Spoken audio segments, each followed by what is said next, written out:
Hello everyone, today we're gonna see how to download Terraria on your PC.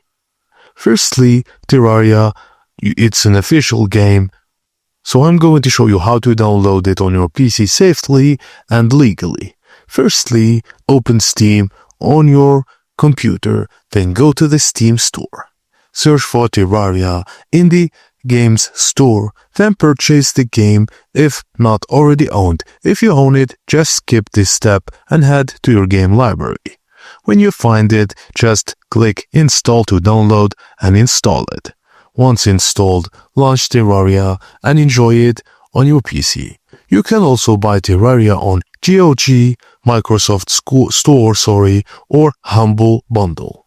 If you'd like help with mods or multiplayer setup, just let me know. Thank you for watching, and please don't forget to like and subscribe for more.